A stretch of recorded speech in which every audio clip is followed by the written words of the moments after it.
Hello, everyone. It's Mr. Abdallah from Star House. And Mrs. Alsamari from Star George. Welcome. Thanks for joining us. We do have our Title I presentation for you guys. But before we begin, we do have a couple of important reminders. I know you guys have received a notice either on Remind, Class Dojo, on the various social media outlets in regards to the testing, the COVID testing. It's a quick one-question survey. Please, parents, if you can, students, if you can have your parents go on and answer that before we begin. The school testing site. We're basically trying to see how you guys feel as far as if you're comfortable with having your child be tested on site. Please go ahead and go on to the link below. It is on all the social media sites as well. Go ahead and get started.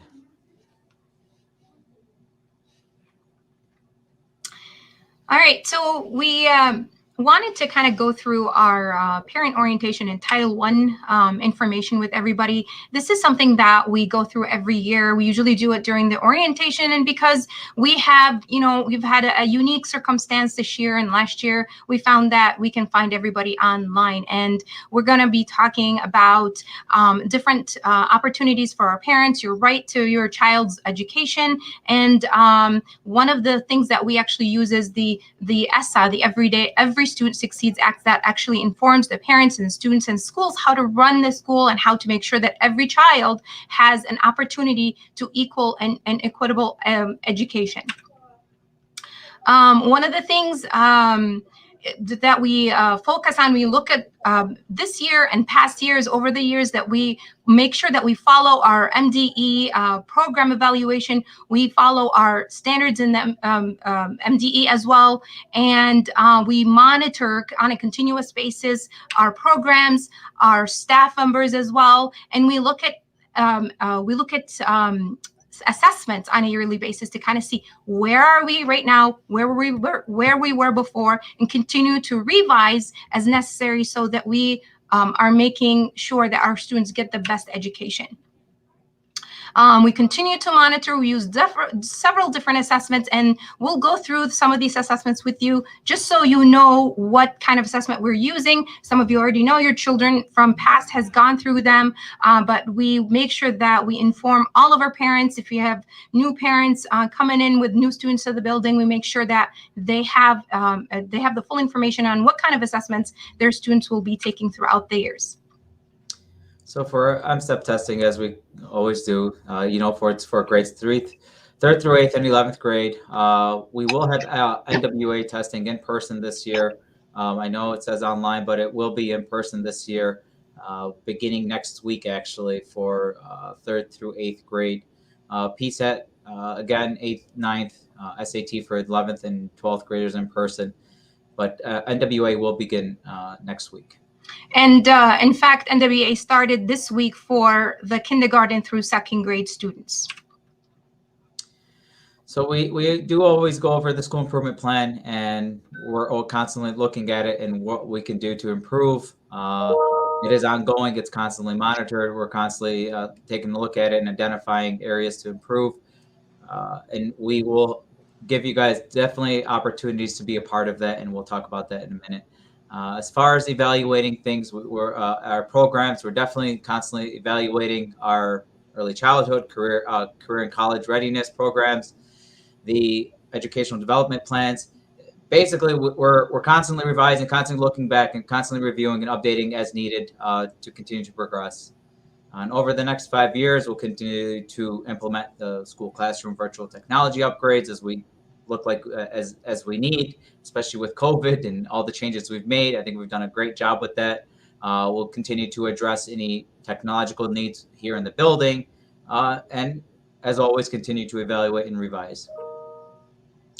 These are notable accomplishments and achievements we've had throughout the years. I think they're very well laid out there, and just many distinguished honors that we've had, and we hope to continue to have moving forward.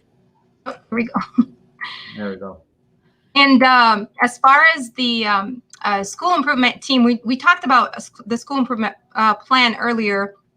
and gathering data. And this is part of this. The school improvement teams are the people or the teams that are responsible for putting together, collecting that data and analyzing it, putting it together and making sense of our programs. When we talk about evaluating programs, for example, any assessment program that we use, or a curriculum program that we use in the classroom, we evaluate on a yearly basis through the school improvement teams. Go ahead, Mr. Abdallah. Yeah. I mean, these are the different teams that we have on there that we break into the various groups, and you parents are more than welcome to be a part of this, and we'll talk about that in a minute. If you want to be a part of the school improvement team, as you see, the process of what we do to kind of identify, design, implement, and evaluate, it takes quite a bit to continue with the school improvement components, but it's a process that we do throughout the year. We do meet throughout the year and identify our needs as needed as we meet. And if you want to be a part of the school improvement team, you're more than welcome to. For George, there's your information there to sign up with Ms. Alsamari or Ms. Bazzi. With us at Haas, there's the information. Again, this will all be shared with you guys, but you're more than welcome. We'd love to have you be a part of the school improvement team, and please join with doing the following and signing up via email. We do have various student goals and assessment measures that we take place with the various assessments that you see there. STEP MWA, KRA, WEDA, PSAT in the fall, PSAT in the spring, Fontes and Pinnell, SAT, and our AP testing, the college courses that the kids take, and the tests at the end that they take at the end of the school year. And these are the assessments that we use to measure our programs, as we were mentioning before. So we do take multiple measures and get data from various sources. These are all the different sources that we use: the school scorecard, the standardized assessment data, all these things that we take into consideration, including surveys that we use to basically give us a baseline and see our progression and growth throughout the district. So the MDE accountability scorecard, Ms. Alsamari. Yes. So assessments that are reported to the states are in the myschool.data.org, and parents have actually have access to that. So you can look up our school. You can look at our accountability scorecard. It's available to all staff, to all parents, for you to kind of take a look and see where we're at and how we compare to other schools.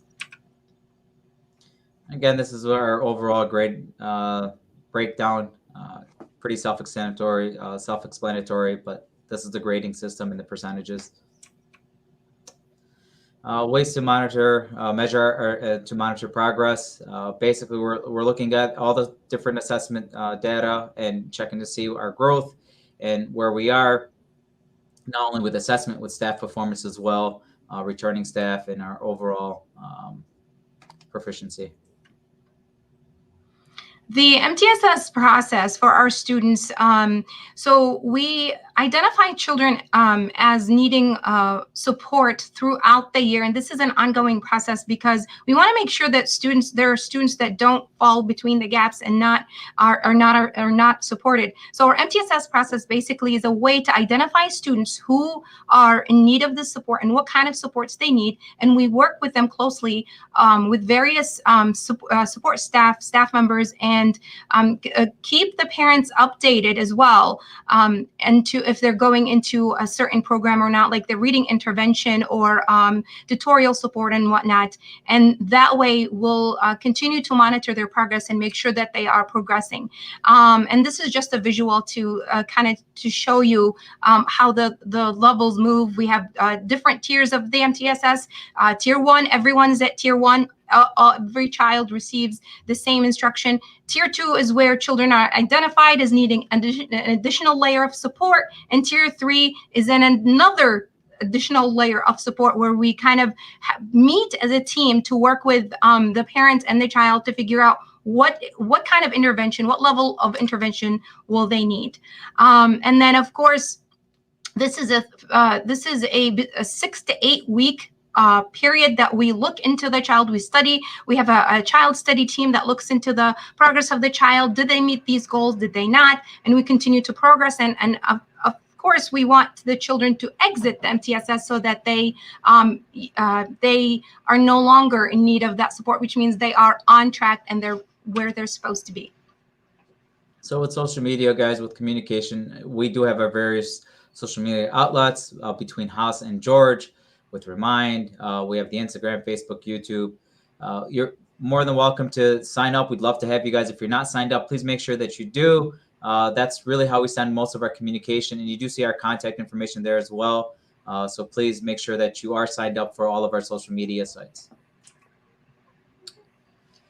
We do have our deans, our family engagement liaisons. If during this slide is referring to our orientation, we did have a table there available for you, but definitely if you need to communicate with our family engagement liaisons, there are also our school deans. Both we have 1 at Star George and 3 at Star Haas. Social, emotional, mental health. Again, if your child's not showing any signs of social, emotional, and mental health concerns, we're definitely always here to help. But that's a big emphasis this year, coming back from being, home for a year and a half. We understand that there are we're going to have kids with social emotional needs. The social workers have been doing a tremendous job of preparing our staff on looking for the symptoms, and we've provided them PDs on how to address them and how to move forward with referring them to the social workers. And Ms. Drews is leading the team in regards to that. Yep. And of course, parents, you're more than welcome to email the teachers directly or contact them through Remind or Class Dojo with your concerns. And our Title I. Oh, all right. Title I. We're going through this. So this is the second part to our presentation. So Ms. Alsamari, you're the expert at this part. So, to you. As we've mentioned before, we are a Title I school, and so we want to make sure that our parents know that, and then know what does that mean, so that we are addressing all questions and all program needs. We are a Title I school, which means most of our students receive free or reduced lunch. They receive Title I services, and school-wide means that most of our students receive funding from Title I, and that's what we use to serve our children with curricular needs and academic needs. We also, so our grants and carryovers we use to budget our for our programs and look at our needs on a yearly basis, work with our staff members to kind of create our budget to see what kind of items, what kind of programs do we need to bring to our school to make the continuous improvements that we kind of touched based on with the Title I, with the school improvement plan. We review our needs on a yearly basis. We look at our programs. Now, if during the process of evaluation, we look at a program and it's really not doing what it's supposed to do, there's no need to purchase this program again. And that's how we figure out our budgeting and where we put in our Title I grant funding. The GSRP is the fund we use for our preschoolers, and then the IDEA is for our special education students, and 31A is for at-risk students. And school-wide, we touched on this a little bit ago, means we collect data school-wide across the board to kind of take a look at where we are, look at our needs, and move forward with that. So we already discussed this regarding the school improvement plan and who the stakeholders are. Pretty much it's a range of the various people throughout the school finance, curriculum, administration, parents, students, and teachers. Again, it's about gathering, studying, planning for, and evaluating. So it takes a lot goes into the school improvement process.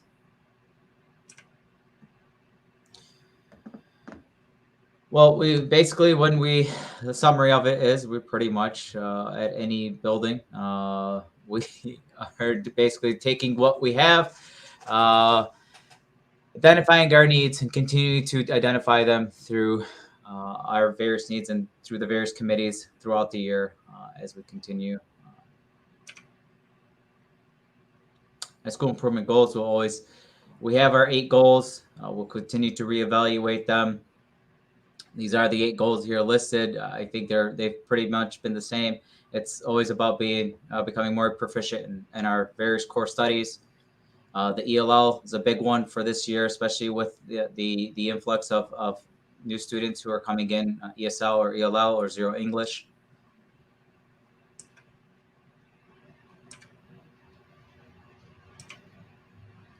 Yep. So where do we get our data to figure out how well our school is doing? I know this is a common question. Again, we never rely on a single source of data. We always have multiple measures of school success. It just never comes from one source. And that includes parent feedback and parent input. That's why we always push for to get survey answers from parents, because it's really important. We do have our testing as normal. We coming up in the spring, in the fall, spring. We have them laid out. We discussed this earlier with NWA starting next week, or previously for George.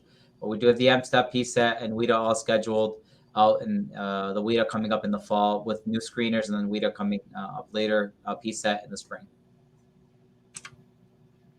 Fontes Pinnell is being addressed now through kids through kindergarten through 5th grade.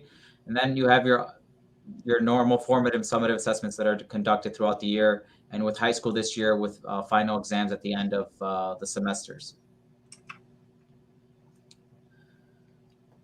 So Samari, you want to take? Yes. So terms for parents to know. I mean, there's a lot of acronyms, and sometimes we get confused. So we want to make sure that there is no confusion there. And parents, you're more than welcome to, talk to one of us, email us with questions. But we want to make sure that we clarify some of these terms, what Title I funding means and what 31A and all of that. Title I is the program that we use. It's the funding that we use to purchase our programs for our students to support their in their academic achievement. 31A is the funding we use for students who are struggling and need that extra layer of support.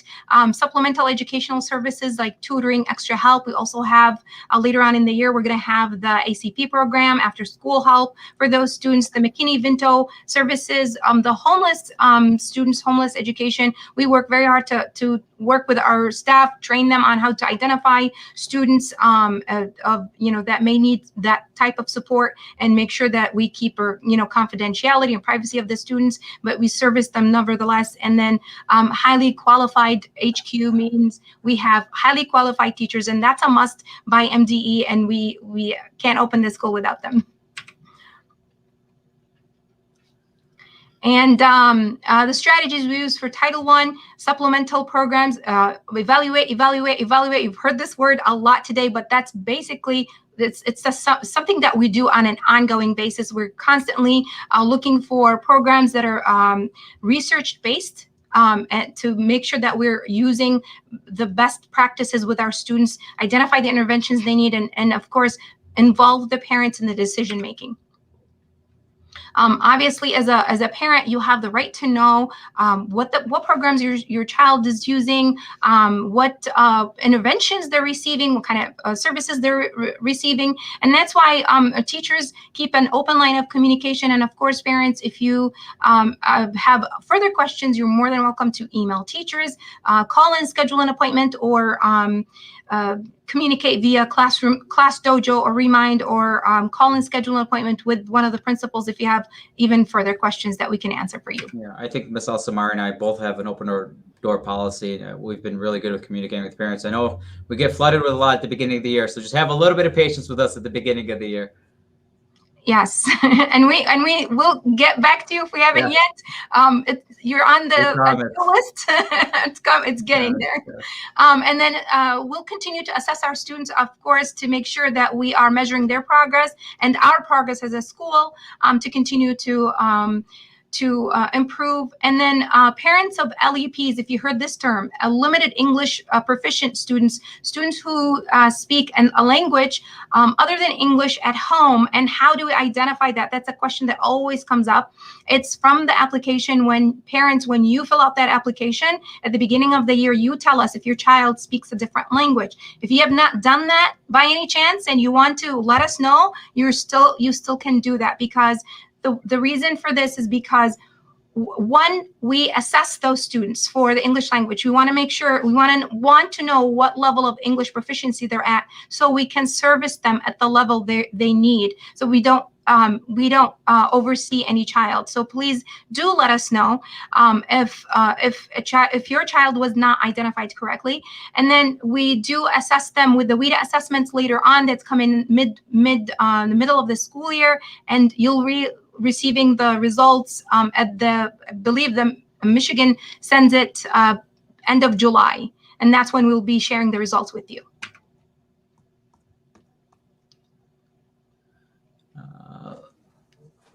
This one is pretty much a parent involvement policy. I mean, we share this with you guys. It's in there. Pretty much giving you an opportunity to, if you look into the parent-student contract and the compact, it's in there. It's pretty self-explanatory, but every academy, we do have it posted on our website as well. Yep. If you can go on here onto the website, the links are there. You can go on there and you'll see it under the resources, under parents or students, actually. And there was a question from a lot of parents about the student parent handbook. They received the contract and they signed that they received it. They received the student parent handbook, but they weren't sure where to find it. There's the location of the student parent handbook. Speaking of that, parents, if you haven't signed your parent student contract online, please do that. And it's very important that you get that done. In regards to the compact, that is online. The handbook that we're talking, the contracts that we're talking about is something different. We can share that link with you guys at the end of this presentation, but please make sure you get that done. So if you want to know anything about in regards to student achievement, you have the right to receive a report card mailed home up to 3 times a year with an official record. Please just email us use that link below to communicate that. We'll be sure to do that. And then you always have that parent portal access through PowerSchool. If you do not have, or if you lost your access, call the school and we can help with that. Yes, you know this. It's in big, bold letters for a reason. All our teachers are highly qualified and certified. So please make sure you have no misconception. They all are. We can't be open without them. So, Ms. Alsamari, and then yes, it actually just goes back to explaining more about the limited English proficient students, and those are the LEP students who are non-native English speakers, so they speak different languages. Speaking of which, parents, if you do need translation for anything that we send, please do let us know, and then we can help support with that. Your parents are always welcome to be a part of the decision-making process. In fact, we appreciate it because it gives us honest and feedback, especially when it comes down to the school improvement team. You're more than welcome to join, attend school board meetings, whatever the case may be. And again, if you want to get a hold of anyone, really, whether it's ourselves, the teachers, or your parents, please feel free to request a meeting. You have every right to. I know right now with COVID, it's not easy, but we definitely are open to, different avenues of meeting with you. Again, with the Epstein's framework, we have them listed there: communication, parenting, learning at home, volunteering, decision making. All this goes into making us successful and pretty much getting you involved with different opportunities. You have not just the school improvement teams, the school events that we have. I know we're going to be limited this year, but we still want you guys there. PTC, we're gonna try to get you guys going. There's a lot that we want to get done with COVID. We're still, getting our feet down, and hopefully we'll have all these things up and running. Yep. And then remember our priority right now is the safety of our students, and that's why we're doing what we're doing. And as we plan, as we move forward with the year and we have new plans, we'll share them with you. And we're learning just like you are with everything that we're doing right now. So with the things that we do have going, like with school events, with sports, please join us. Come to the games. As of right now, this is where we're at, but we'd love to see you guys there. We had a full crowd yesterday. We'd love to have you guys be involved with your kids' education. It's very important to do so. Yep, and we'd like to continue with the parent professional development sessions virtually, so that way we don't miss out, you don't miss out, and then we'll definitely be sharing with you broadcasts just like this one in the future. Yep. And the semester, just some dates for you to know in regards to the semester end dates. So the first semester ends January 21st. Report cards will typically be about a week later. Second semester ends on June 17th. This is important to know, especially with high school, because you do have final exams the last week of school, and those do have an impact come first semester. Keystone Credit Recovery is for high school only. This is in regards to getting and attempting to recoup credit that you may have lost. Dual enrollment is for students who are enrolled in a college course while still in high school. Great opportunity for high school students to take advantage of, but their overall grade percentage, dual enrollment grades do count towards the overall grade percentage. And then one other thing for the younger students from kindergarten through second grade, you'll be receiving progress reports within the semester itself way before you get report cards. That way you stay informed if you don't have access to PowerSchool. That way you look at the grade, you work with your child on missing assignments and so on, and you can always contact the teacher with questions. So that's our contact information, but I do want to bring up a good point Ms. Alsamari made. Guys, don't ever wait for a progress report. If you have access to PowerSchool, you should be checking your child's grades all the time.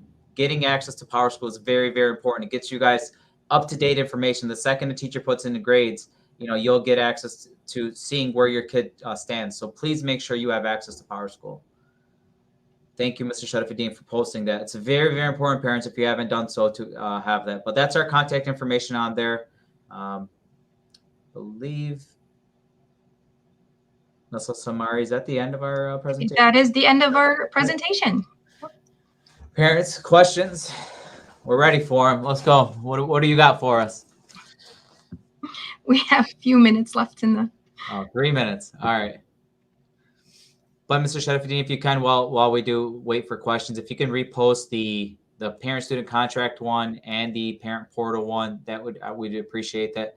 Parents, please, especially the contracts right now. I mean, that they impact how we go about things with day-to-day. We got Chromebooks coming out next week. I sent home for Haas. We sent home 3rd through 8th grade. We sent home the contracts for the Chromebooks. Please make sure those are turned back in. When we'll receive Chromebooks? When you give me your signed agreement and when you give me your parent-student contract. So I need that from you so I can give you a Chromebook. So please, parents, you have to get these done. Your kids can help you fill them out. It will literally take you guys 3 minutes to do. And if you can't find your email with the contract, just look on Dojo and Remind. You'll find the link to the contract there. Yeah. You can fill it out. Look, I know we send out a lot of messages and Remind. I get it. I get my phone. They're coming to me too as a parent. My son goes to school here, so I get it. But there's a reason why we do it. We're trying to keep communication with you guys and reminding you, as Remind is, to make sure we're doing these things. We all need reminders. So if you've done them, hey, just don't mind that extra noise that comes through your phone. It's just a message. We need everyone to get it done. Contracts, please make sure you guys get the. Thank you. I appreciate the luck. Yes, we will be working on it. Yes. 3rd through 5th grade. Monday, your kids went home with a form that looks like something I don't have in front of me, but it is with your children. If they bring it back to school on Monday, guess what? They're coming home with a Chromebook.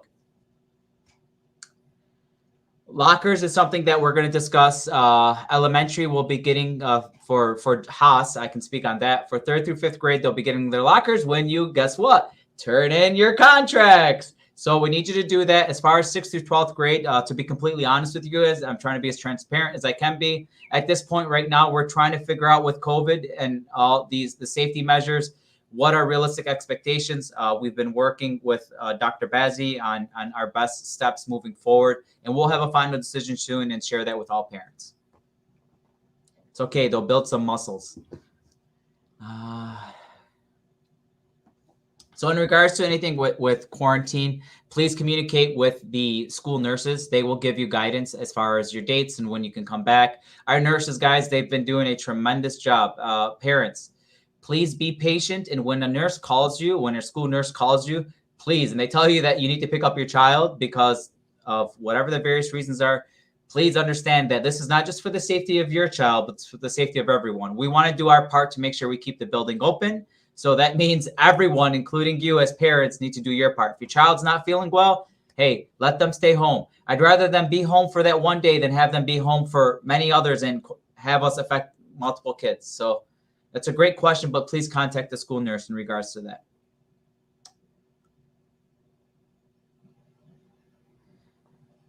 So, Ms. Al Sharif, that's in regards to the Power School access. I know we've sent out some. From Haas, the deans will be communicating with those.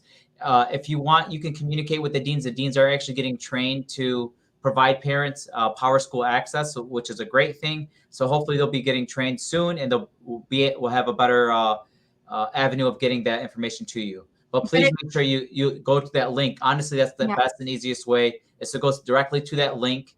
Calling the main office during this time of year, especially in the morning, is a very busy time, guys. There's a lot going on, a lot of, forget just COVID, just attendance reasons and whatever the case may be. There's a lot going on. So be patient, please. Yep. As a parent, I used that link and it was much faster than actually contacting somebody and, trying to get that. So click the link, get yourself reset on your own, and then you have access to Power School. And parents, if you're not getting emails, please update your email with the school. This is important. Like my son, I just got his Power School access emailed to me, and I just simply re-enrolled him. It was that easy. Just have email updated. Your information in the Power School is very important. It needs to be updated. So if you have changed your phone numbers, your cell phone numbers, your email address, please communicate that with the main office.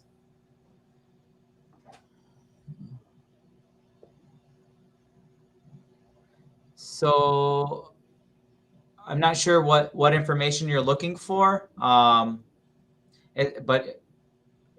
I'm not exactly sure what information you're looking for. Please give me a call at the school. Maybe I can help you further with what it is that you're looking for.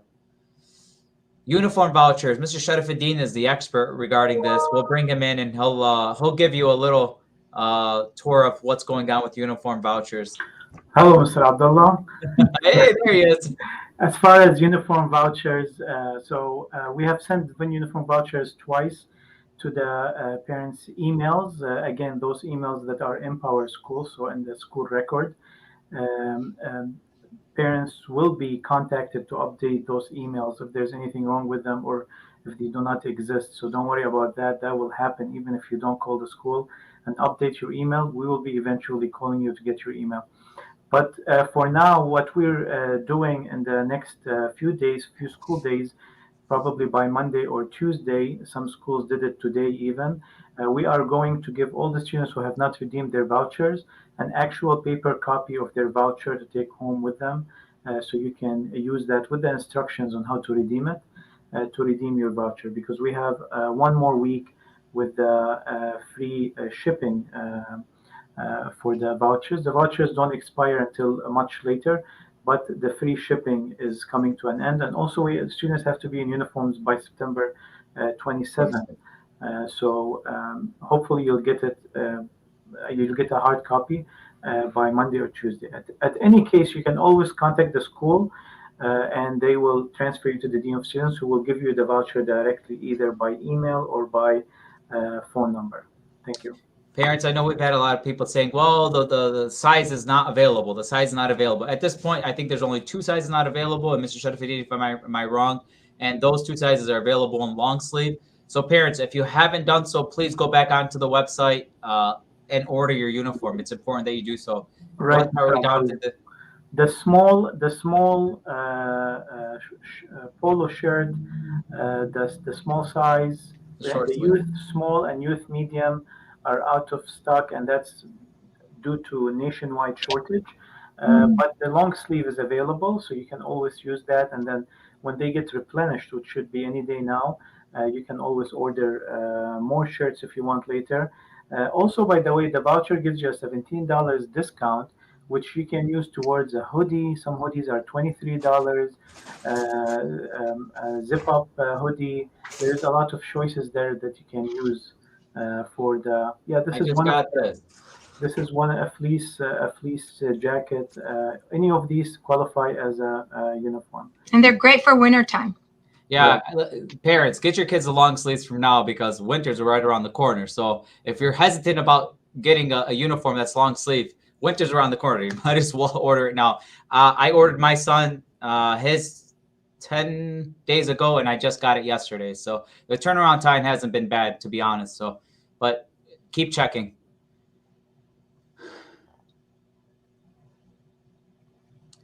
Again, patience, contacting the school.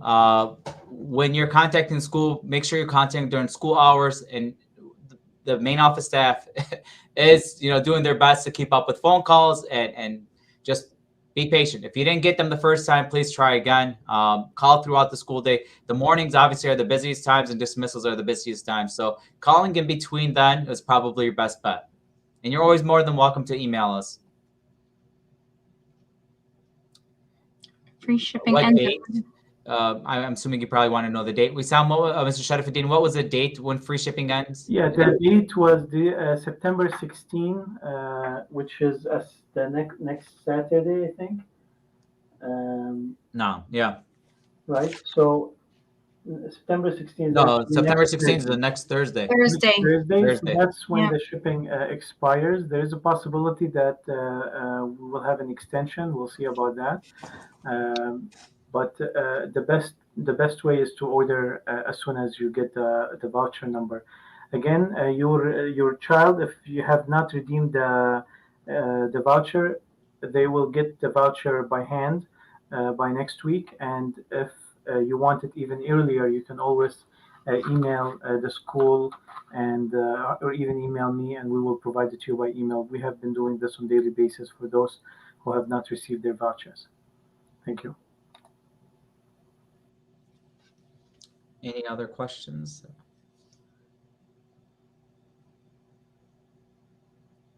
So we're looking for black bottoms.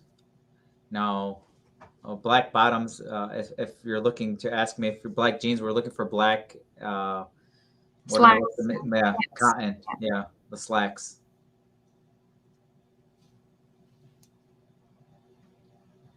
Remember, jeans are acceptable on free dress days, typically, or Fridays throughout the year, as of right now, up until the 24th, of course.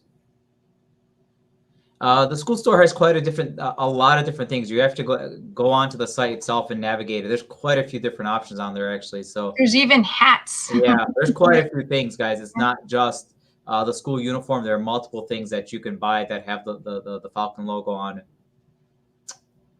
Yep. Thank you, Mr. Sharafuddin. Anything else for us? I don't think there are any other questions. I want to thank you for joining us, parents. Oh, we have another question. Miss Cooper, no. No, as long as they're closed-toed shoes, they're safe for the students, not slippers, then they should be fine. Listen, I wear gym shoes. I'm running around all the time. I can't wear my dress shoes all the time. They can wear gym shoes. They'll be okay. Yes. No Heelys, though. Yeah, no. Yes, please. No. No Heelys, no slippers, nothing open-toed that could hurt the child, but everything else is acceptable. Of course. Thank you. All right, guys. Thank you. Thanks, everybody. Bye-bye.